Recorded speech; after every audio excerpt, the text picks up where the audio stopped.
Et pour ce qui est de Moïse, il a été fidèle dans toute la maison de Dieu comme serviteur. Hébreux 3:5. Nous ne suivrons pas Moïse sur le chemin du retour en Égypte, mais nous nous contenterons de souligner l'un des incidents du voyage. Il ne semble pas que Dieu lui ait donné de direction spéciale concernant sa femme et ses petits-enfants. Nous lisons seulement que Moïse se mit en route avec les siens. Pour lui, sans doute, la chose allait de soi. Mais Dieu ne veut pas que nous allions de l'avant sans avoir recherché d'abord quelle est sa volonté sur tel ou tel détail particulier. Et parfois, c'est de façon douloureuse que nous découvrons celle-ci.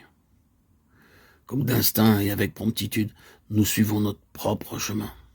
S'attendre à Dieu concernant chaque nouveau pas à faire, apprendre à dépendre entièrement de lui pour toute chose, cela n'est pas facile.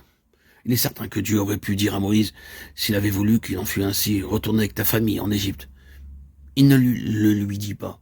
Il permit cependant que Moïse se mit en route avec sa femme et ses enfants. Mais est-il écrit en un lieu où Moïse se retira pour la nuit, Dieu le rencontra et voulut le faire mourir, Exode 4:24. Ce qui suit prouve qu'il avait désobéi à Dieu au sujet de la circoncision et que sa faute avait été causée par l'opposition de sa femme Séphora. Dieu ne transige pas avec la désobéissance et il pose sa main sur Moïse de façon si manifeste que Séphora est obligée de reconnaître la cause du mal. Elle circoncit son fils. Cette dure expérience semble avoir montré à Moïse qu'il doit poursuivre sa route seul. Séphora n'aurait pu l'aider dans la lutte qu'il devait bientôt soutenir contre les puissances des ténèbres. Peut-être même ne l'aurait-elle pas compris. Les paroles amères qu'elle prononce contre son mari montrent assez qu'elle aurait pu devenir une cause de sérieux embarras pour celui que Dieu a envoyé. Moïse décide donc de renvoyer les siens à Jéthro, puis seul, il s'avança vers l'Égypte. Un pas à la fois, c'est assez pour chaque jour. Lorsqu'il se tenait devant le Seigneur, Moïse ne prévoyait pas qu'il devrait se séparer de sa famille.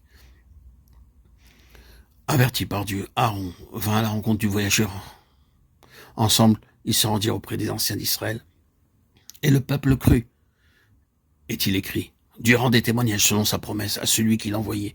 Non seulement ils crurent, mais se prosternant, ils adorèrent. Nous laisserons les détails de l'extraordinaire délivrance dont Moïse fut l'instrument pour examiner ce que furent dès lors les caractéristiques de sa marche avec Dieu. Et l'obéissance absolue était la première des caractéristiques. Il fait alors exactement ce que Dieu lui demande et ne va pas au-delà. Il vient et revient constamment à Dieu pour tout lui soumettre. Lorsque les premiers résultats de sa mission entraînent des réactions opposées à celles qu'il attend et que le combat de la foi devient trop intense, trop accablant, il s'écrie « Seigneur, pourquoi m'as-tu envoyé ?» Depuis que je suis allé vers Pharaon pour parler en ton nom, il fait du mal à ce peuple. Et tu n'as point du tout délivré ton peuple. Exode 5, 22, 23. Quelle épreuve! Et s'il n'y avait pas eu à l'origine la rencontre avec Dieu, si Dieu n'avait pas envoyé Moïse de façon si claire, si précise, si Moïse n'avait pas connu au-delà de toute incertitude possible la volonté de Dieu, le cœur aurait bien pu lui manquer dans cette lutte. Mais l'instrument que Dieu a choisi va de foi en foi, car c'est dans l'épreuve que la foi peut croître, se développer, atteindre la maturité.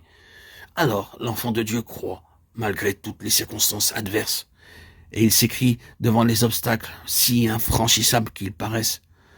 Ce que Dieu a dit sera.